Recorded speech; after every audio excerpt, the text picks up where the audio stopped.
Assalamualaikum warahmatullahi wabarakatuh. Saya Abdurrahman Wijaya.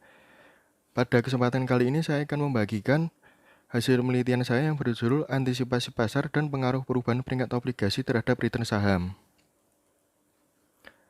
Para investor tentu sangat membutuhkan sebuah informasi sebelum mengambil keputusan. Ketika informasi tidak mencukupi, maka para investor dapat mengambil informasi dari instrumen investasi lain seperti obligasi.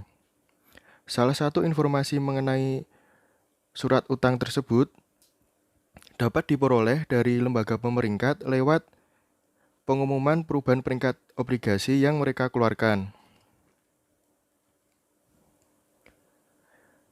Informasi tersebut dapat mengakibatkan pergerakan return saham karena mengandung informasi kemungkinan gagal bayar dan kinerja keuangan ke depan.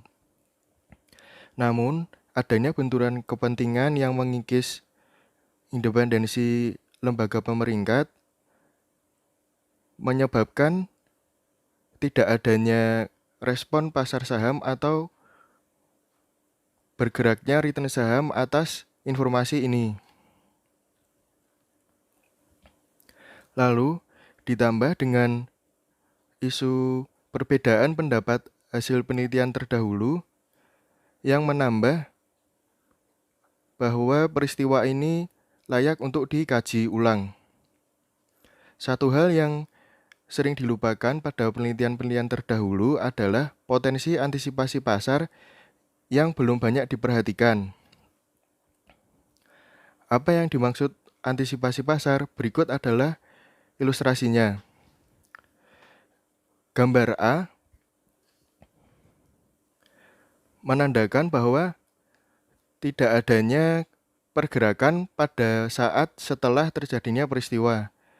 Hal ini menggambarkan bahwa pasar atau para investor sudah dapat mengantisipasi atau mengetahui terlebih dahulu sebelum informasi tersebut dikeluarkan. Berbanding terbalik dengan gambar yang B.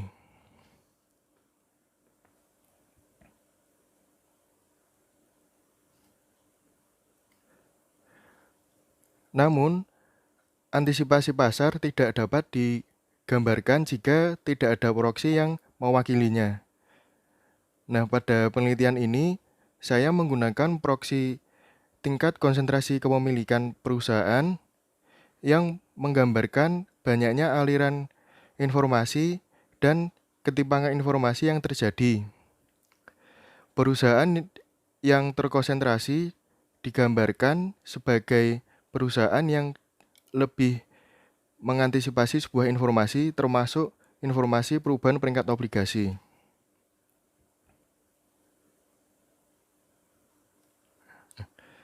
Hal itu dikarenakan pada perusahaan yang terkonsentrasi memiliki pemilik mayoritas yang digadang-gadang sebagai pihak yang dapat menjembatani informasi antara manajemen dan investor. Nah, sehingga tingkat ketimpangan informasinya menjadi rendah dan apabila terjadi peristiwa atau akan adanya informasi yang dikeluarkan, perusahaan ini cenderung dapat mengantisipasinya.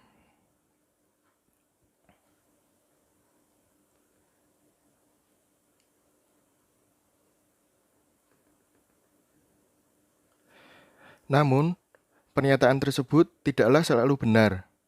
Pemilik terbesar justru seringkali memiliki kepentingan yang berbeda dengan para investor lainnya, sehingga tingkat ketimpangan informasi pada jenis perusahaan ini cenderung tinggi dan apabila akan ada sebuah peristiwa atau informasi pada perusahaan ini tidak dapat mengantisipasinya.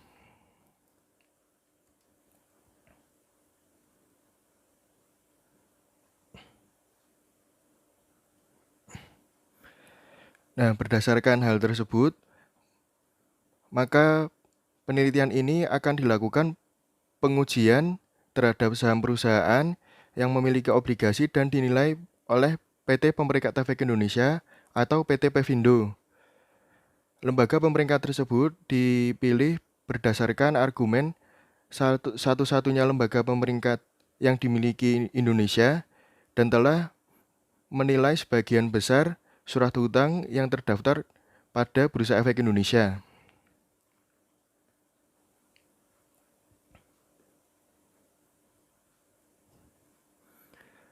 Lalu dapat dirumuskan sebuah masalah yang mencakup perbedaan konsep dengan kenyataan atau biasa disebut fenomena gap, lalu adanya perbedaan hasil-hasil penelitian terkait, lalu kurang tereksposnya faktor antisipasi pasar, dan proksi antisipasi pasar yang perlu dikaji ulang.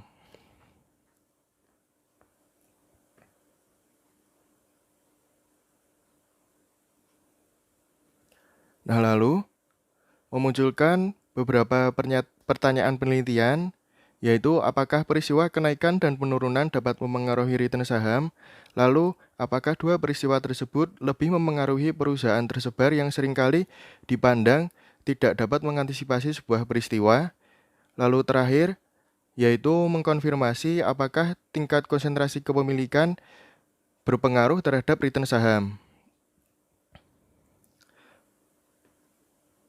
Selanjutnya, tujuan penelitian adalah menjawab pertanyaan-pertanyaan penelitian yang ada.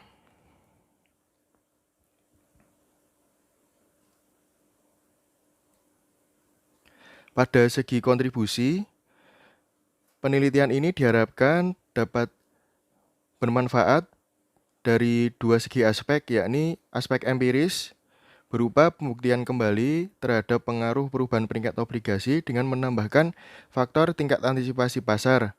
Lalu, pada aspek kebijakan diharapkan dapat membantu para investor dalam mengambil keputusan. Seperti yang dikatakan pada latar belakang, maka objek penelitian ini adalah saham-saham perusahaan yang obligasinya dinilai oleh PT Pevindo dan mengalami perubahan peringkat dengan batasan mengalami perubahan peringkat selama 2014 sampai 2018.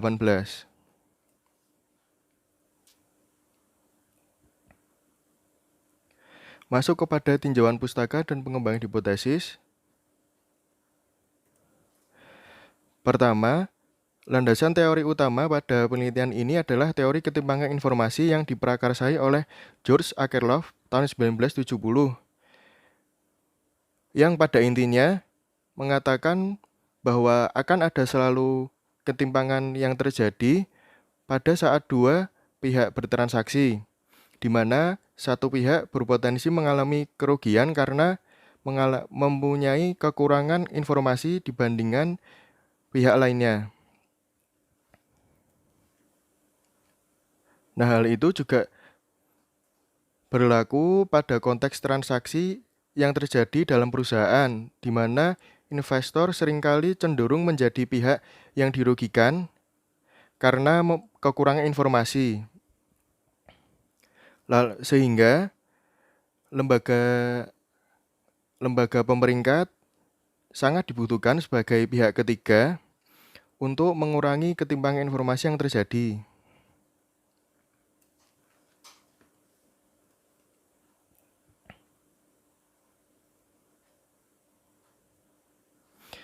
Berikut adalah hipotesis 1A dan 1B yang berdasarkan teori ketimpangan informasi dan argumen riset-riset terdahulu yang mengatakan bahwa kemungkinan adanya peningkatan peringkat obligasi yang menandakan membaiknya kinerja keuangan sehingga dapat menaikkan return saham. Begitu pula sebaliknya untuk penurunan peringkat obligasi sehingga terbentuklah hipotesis 1A, yakni peristiwa peningkatan peringkat obligasi berpengaruh positif, dan hipotesis 1B, peristiwa penurunan peringkat obligasi berpengaruh negatif terhadap return saham.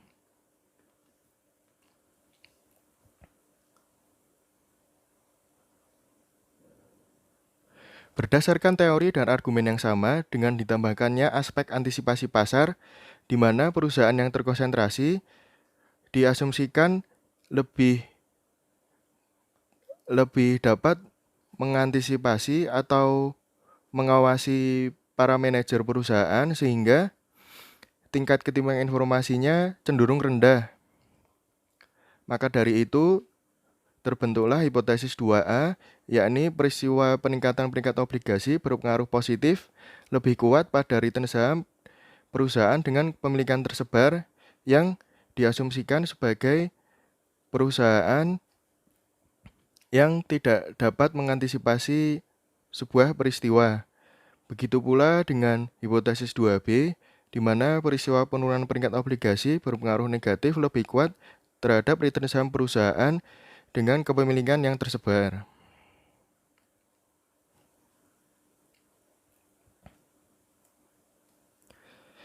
Dengan argumen yang sama juga, maka hipotesis 3 akan mengkonfirmasi struktur kepemilikan saham tersebar yang memiliki pengaruh lebih kuat terhadap return saham. Sehingga semakin tersebar perusahaan, maka semakin berdampak positif maupun negatif terhadap return saham.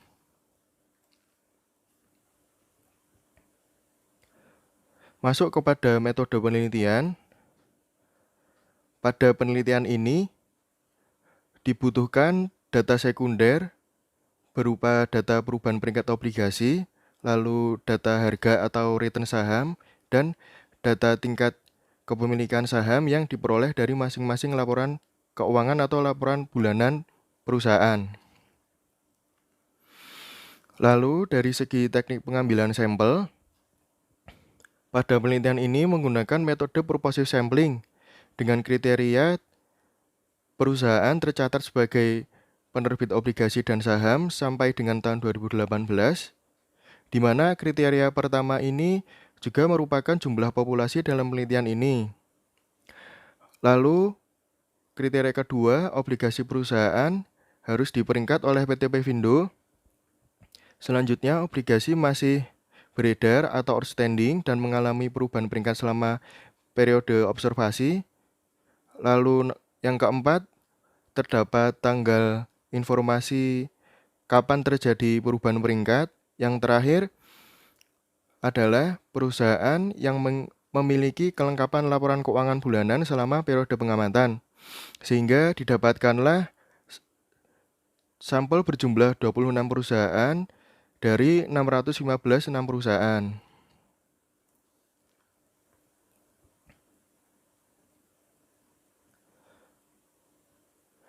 Perhitungan kumulatif average abnormal return akan digunakan sebagai pengukuran return saham yang merupakan variabel dependent dalam penelitian ini.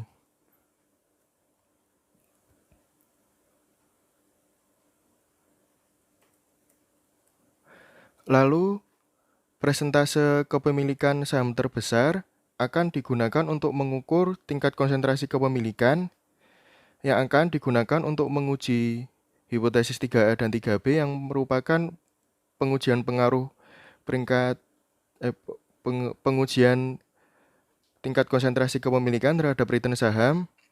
Lalu dibutuhkan juga perhitungan rata-rata untuk dijadikan titik cut off yang akan membagikan perusahaan mana terkonsentrasi dan yang mana perusahaan yang tersebar.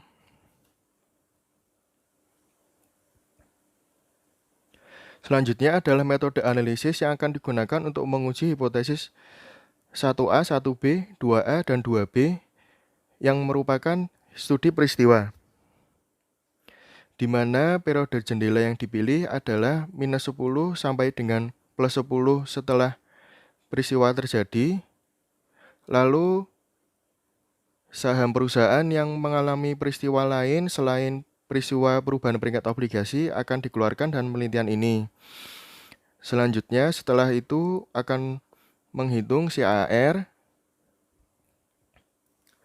dan melakukan pengujian one sample t-test untuk menguji apakah return perusahaan lebih tinggi atau lebih rendah dibandingkan dengan populasi. Metode ini dirasa cocok dibandingkan jenis t-test lainnya seperti independent sample t-test atau dependent sample t-test karena dapat menggambarkan antisipasi pasar dengan lebih baik.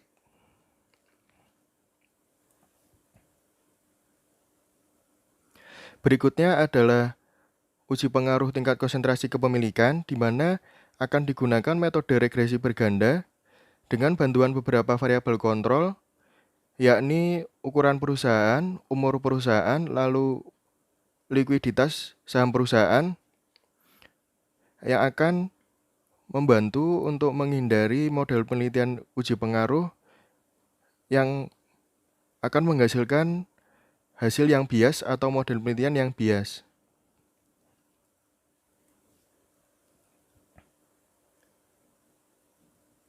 Masuk kepada analisis dan pembahasan. Hal pertama dalam pembahasan yakni jumlah peristiwa perubahan peringkat yang terjadi. Dari 26 perusahaan yang teridentifikasi, ditemukan total 40 peristiwa perubahan peringkat obligasi, dengan peristiwa penurunan peringkat yang cenderung lebih dominan dibandingkan peristiwa peningkatan peringkat obligasi. Selanjutnya adalah rata-rata persentase kepemilikan terbesar yang menjadi titik cut-off jenis kepemilikan perusahaan yang mengalami kenaikan peringkat.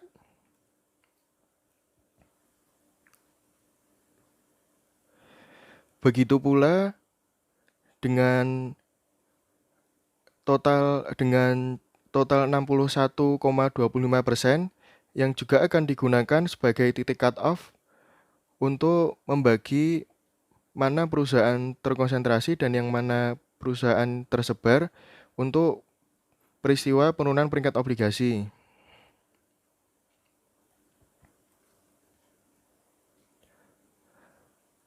Rata-rata CAR untuk peristiwa kenaikan adalah sebesar 0,3%, sedangkan pada penurunan peringkat obligasi ada pada titik minus 18%.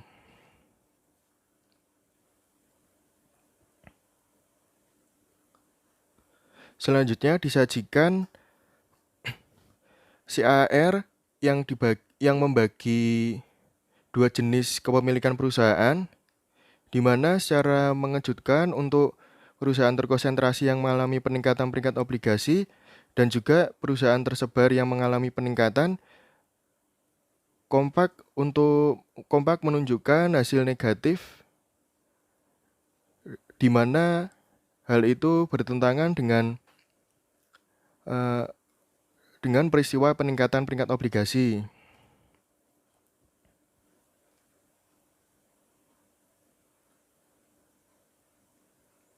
Nah, berbanding terbalik dengan CAR pada dua jenis kepemilikan yang mengalami penurunan, CAR menunjukkan angka minus, yakni minus 0,008 dan minus 0,018.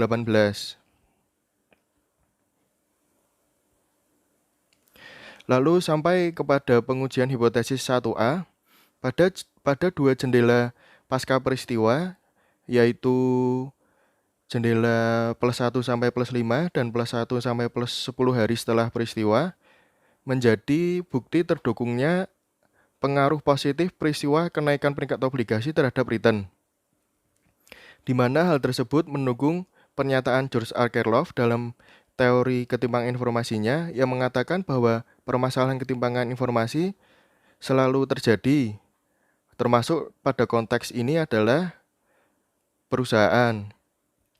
Hal ini juga menandakan kenaikan peringkat obligasi yang menjadi informasi baru dan mengindikasikan kinerja keuangan yang akan berjalan lebih baik sehingga mengakibatkan return saham menjadi lebih tinggi.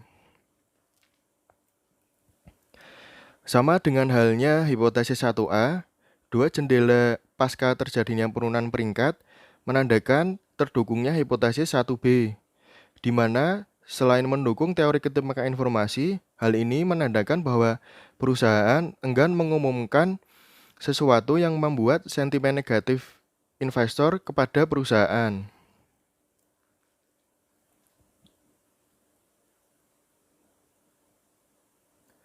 Selanjutnya disajikan hasil one sample t-test untuk dua jenis perusahaan, di mana pada saat setelah terjadinya peristiwa kenaikan peringkat, Dua jenis perusahaan menunjukkan respon signifikan yang menandakan tidak adanya antisipasi pasar atas peristiwa peningkatan peringkat obligasi.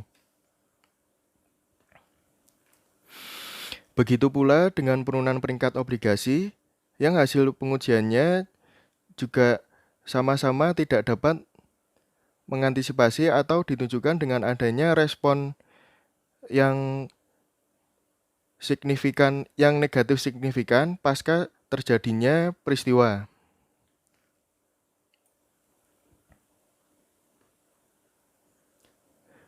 Dua hasil tersebut menggambarkan ditolaknya hipotesis 2A dan 2B, di mana menandakan tidak adanya fungsi jembatan informasi atau pelindung informasi yang dimiliki pemilik mayoritas atas informasi perubahan peringkat obligasi. Nah, lalu apakah benar pernyataan Young dan Lento di mana menandakan semakin terkonsentrasi kepemilikan saham justru akan semakin membuahkan kepentingan kepemilikan terbesar dan mengakibatkan ketimpangan informasi yang lebih tinggi?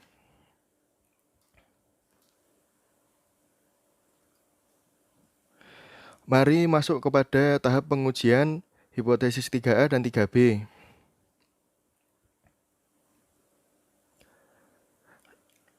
Sebelum melakukan pengujian pengaruh, berikut ditampilkan hasil uji asumsi klasik untuk peristiwa kenaikan peringkat. Hasilnya sudah menunjukkan bahwa uji pengaruh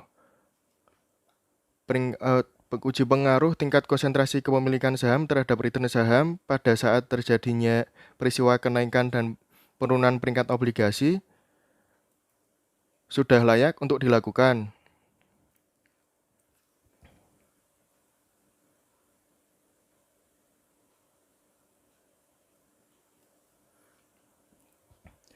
Lalu berikut adalah uji multivariat pada saat sebelum dan sesudah terjadinya kenaikan peringkat.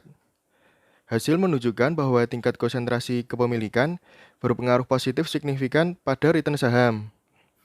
Nilai koefisien yang lebih pasar setelah terjadinya peristiwa menandakan bahwa semakin besar kepemilikan saham, maka akan semakin menaikkan return saham. Hal tersebut juga didukung oleh naiknya persentase R-square pada saat sebelum dan sesudah. Hal ini menandakan bahwa pergerakan dari kombinasi variabel interest dalam hal ini adalah tingkat konsentrasi kepemilikan saham ditambah dengan 3 variabel kontrol akan lebih dapat memprediksi dan mengakibatkan naiknya return saham.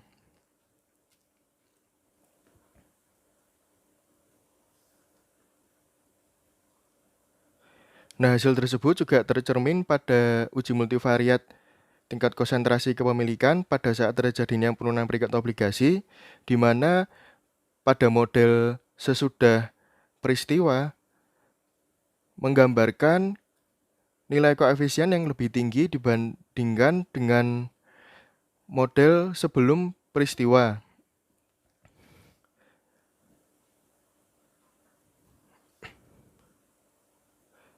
Hal itu juga tercermin pada menaiknya nilai R-square pada saat setelah terjadinya peristiwa penurunan peringkat obligasi.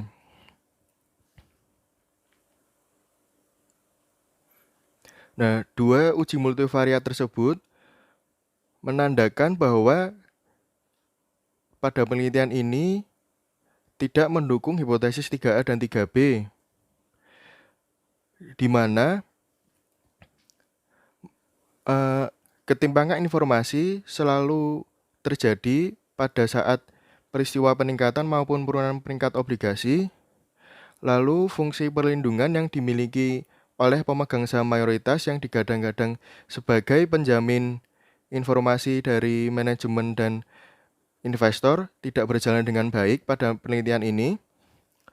Lalu mendukung pernyataan Young dan Lento di mana semakin terkonsentrasi kepemilikan saham, justru akan semakin membuahkan kepentingan pemegang saham terbesar yang bertentangan dengan pemegang saham lainnya.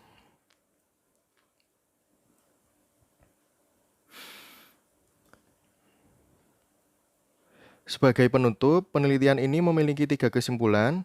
Pertama, yakni peningkatan peringkat obligasi berpengaruh positif dan penurunan peringkat obligasi berpengaruh negatif terhadap return saham. Lalu, pasar saham terbukti tidak dapat mengantisipasi dua peristiwa tersebut. Terakhir, penelitian ini mengkonfirmasi bahwa semakin terkonsentrasi kepemilikan perusahaan justru akan membuat return saham semakin terpengaruh jika terjadi suatu peristiwa, dalam hal ini peningkatan dan penurunan peringkat obligasi. Selanjutnya, hasil penelitian ini diharapkan dapat menjadi pembuktian kembali atas adanya pengaruh peningkatan dan penurunan peringkat obligasi, serta menggambarkan tidak adanya antisipasi pasar atas kedua peristiwa tersebut.